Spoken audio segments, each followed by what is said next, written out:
Assalamualaikum warahmatullahi wabarakatuh. Oke, selamat pagi untuk siswa kelas 11, khususnya untuk kelas siswa 11 RPL dan S11 Tata Busana. Pada pertemuan kita kali ini itu masih menyambungkan dengan yang kemarin, yaitu transformasi geometri. Kalau kemarin kita sudah belajar mengenai translasi, sekarang kita belajar mengenai refleksi atau pencerminan. Nah, kalau saya kira kalau kemarin translasi mungkin hal asing ya, translasi adalah pergeseran, sedangkan kalau kita bicara dengan cermin itu pasti sudah sangat erat dalam kehidupan kita sehari-hari, di mana kita setiap harinya itu pasti melakukan cermin. Nah, sebelum saya akan masuk ke dalam materinya, coba kita renungkan ketika kita bercermin, kita menghadap ke kaca, apakah bayangan yang terbentuk di dalam kaca itu sama persis dengan wajah kita atau objek yang bercermin? Itu dianalisa kan. Kemudian apakah jaraknya, sekitar jarak antara cermin kita dengan benda kita dengan jarak cermin kita ke bayangan kita itu apakah sama? Jadi kalau misalnya kita jaraknya dekat dengan cermin, maka bayangan kita akan dekat juga dengan cermin. Jika bayangan kita jika kita jauh dari cermin, maka bayangan kita pun akan terlihat jauh dari cermin. Nah, itu konsep pencerminannya seperti itu. Sebetulnya ada beberapa banyak nanti jenisnya. Oke, ini satu yang akan saya bahas, ada dua. Kemudian nanti setelah itu ada perumusannya. Yang pertama, refleksi terhadap sumbu X. Nah, pencerminan terhadap sumbu X, kita lihat titiknya diberikan titik A 2,-4 dan titik B -1,5 akan direfleksikan terhadap sumbu X. Jadi cerminnya adalah sumbu X. Ini cerminnya sumbu X ini. Nah, ini cerminnya. Terus misalnya saya punya titik A 2,4. Di sini titik A. Kemudian cerminnya, nah kalau misalnya ini cerminnya, berarti jaraknya kayak kita jalan ini loh. 1, 2, 3, 4. Maka ini dari titik A 2,4 ya. Titik A 2,4 itu jaraknya 4. 1, 2, 3, 4. Ini ke cermin. Berarti dari cermin ke bayangan jaraknya juga 4. 1, 2, 3, 4. Maka kita peroleh ternyata bayangan A aksen adalah bayangan A aksen adalah 2,4. Jadi bendanya 2,4, bayangannya adalah 2,4. Kemudian yang B, titik B itu -1,5, berarti dia berjarak dari sumbu X dari cerminnya ada 1, 2, 3, 4, 5. Berarti dari cermin ke bayangan berarti jaraknya juga 5. 1, 2, 3, 4, 5. Maka nilai B aksen adalah -1, -5. -1, -5. Konsep cermin ini jarak benda ke cermin sama dengan jarak bayangan ke cermin. Terus, ini tadi berarti jaraknya sama. Ini adalah penjelasan dari apa yang diterangkan oleh Bu Nastiti.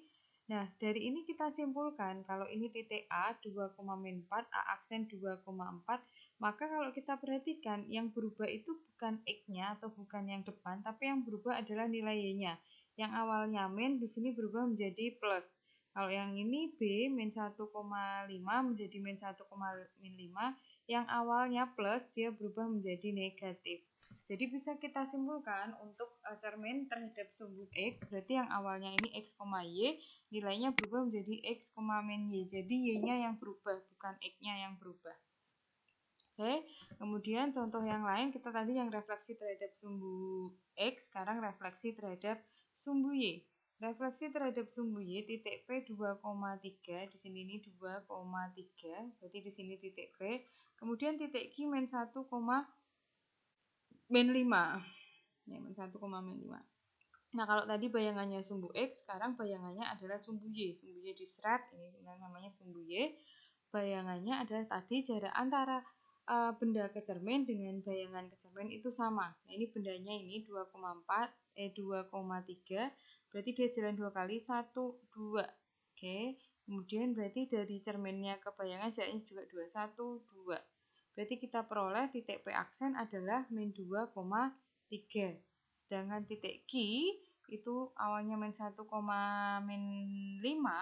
dia berjarak 1 dari cermin, berarti dia juga jalan 1, Oke, konsepnya tetap sama, jaraknya sama.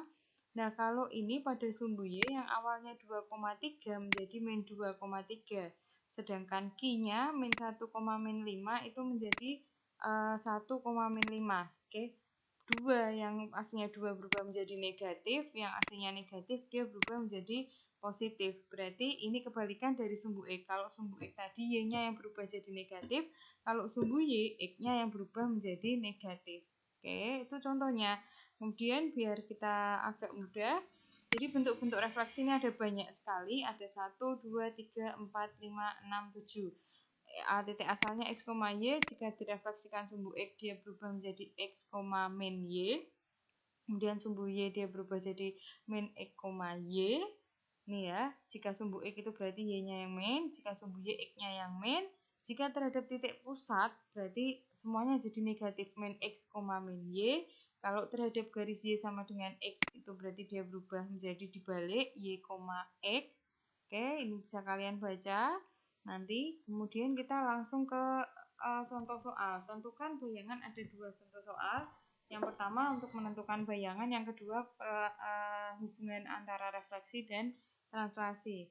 Kita ke nomor 1, akan ditentukan bayangan titik M min 7,9 dan titik N 1, min 1 yang direfleksikan terhadap sumbu Y. Oke, ingat tadi ini dapatnya dari mana sih Bu? Ini kok ada min X, Y. Nah, ini dapatnya dari kotak yang sudah disediakan bunas titik ini. Berarti untuk sumbu Y yang berubah adalah negatifnya apa X-nya. Berarti X, Y dia berubah jadi min X, Y. Ini titik M 7,9 min 7,9 terhadap sumbu Y. Ingat yang berubah adalah yang depan min. Jadi kalau ini sudah negatif, maka nilai X yang ini berubah menjadi positif. Min 7 berarti dia berubah menjadi 7. Kemudian N 1, min 1 ini positif berarti dia berubah menjadi negatif. Min 1, min 1. Oke ya. Nih, nilai X berubah menjadi negatif. Kemudian yang B terhadap garis Y sama dengan X. Nah, untuk garis Y sama dengan X tadi, yang awalnya X, Y didapat jadi Y, X. Bu, dapatnya dari mana? Dari tabelnya. Ini kayak rumus gitu loh. Oke, Y, X tadi berarti tinggal dibalik posisinya. Nih ya, bayangan dari Y sama dengan X adalah bertukar nilai. Yang X jadi Y, yang Y jadi X. Min 7,9 berarti dia bertukar posisi menjadi 9, min 7. Dibalik saja. Kemudian 1, min 1 berarti dia dibalik menjadi min 1,1. Nih ya, min 1,1 dibalik. Kemudian untuk yang contoh yang ketiga, garis X sama dengan 4. Ini kalau X sama dengan 4 itu sama dengan yang X sama dengan H. H itu adalah konstanta. Nanti kalau ada disebut Y sama dengan 3, X sama dengan 3, berarti rumus yang kita gunakan rumus yang tadi yang ini, X sama dengan H dan Y sama dengan K. Dan karena ini X sama dengan H, berarti kalau kita punya titik min 7,9 terhadap X sama dengan 4, ingat, kalau model ini yang berubah hanya X-nya, Y-nya tetap 2 kali H. Berarti kalau ini 2 kali 4 dikurangi X, X-nya min 7. Berarti 2 kali 4 dikurangi min 7. 2 kali 4 nilainya 8, min dan min nilainya adalah plus, berarti 8 plus 7. 8 plus 7 nilainya adalah 15, maka M aksen itu nilainya adalah 15,9. Kemudian N 1, min 1 ini terhadap X sama dengan 4 sama 2H min X. 2H, 2 kali 4, hanya 4, dikurangi 1, X-nya 1. Berarti 2 kali 4 itu 8, 8 kurangi 1 nilainya adalah 7.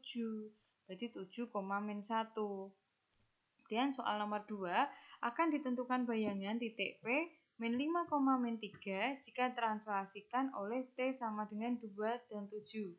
Dan dilanjutkan dengan refleksi terhadap sumbu X. Nah, yang pertama kita menentukan bayangan titik yang ditranslasi. Bayangan titik yang ditranslasi berarti, nah ini tadi kalau kita kemarin belajar mengenai translasi, intinya adalah yang X ditambah yang A, yang Y tambah yang B. Yang depan ditambah yang atas, yang belakang ditambah yang bawah. Kita punya titik min 5, min 3. Berarti negatif 5 ditambah 2 Ini, terus ini negatif 3 ditambah dengan 7. Negatif 5 ditambah 2 nilainya adalah negatif 3. Kemudian negatif 3 tambah 7 nilainya adalah 4. Nah, setelah ketemu P aksen sudah ketemu, maka kita melanjutkan lagi pertanyaannya. Oke, setelah ditranslasi ternyata kita harus merefleksi atau dicerminkan. Nah, bayangan yang kita gunakan atau titik yang kita gunakan bukan lagi titik awal, tetapi titik setelah dilakukan operasi translasi, yaitu min 3,4. Nah, pada sumbu X berarti yang berubah adalah Y-nya. Kalau berarti yang berubah adalah Y-nya yang awalnya positif, maka Y-nya berubah menjadi negatif. Min 3, min 4. Oke, ini berarti bayangan akhirnya. Jadi kalau ditanya bayangan titik P oleh translasi 2 dan 7, itu yang dilanjutkan dia berubah menjadi P aksennya min 3, min 4. Oke, begitu mengenai penjelasan mengenai refleksi. Semoga dari penjelasan Bunda Siti bisa dipahami. Jangan lupa mengerjakan tugas yang sudah disediakan. Jika ada pertanyaan bisa tanyakan ke Bunda Siti. Oke, sekian dari saya. Wassalamualaikum warahmatullahi wabarakatuh.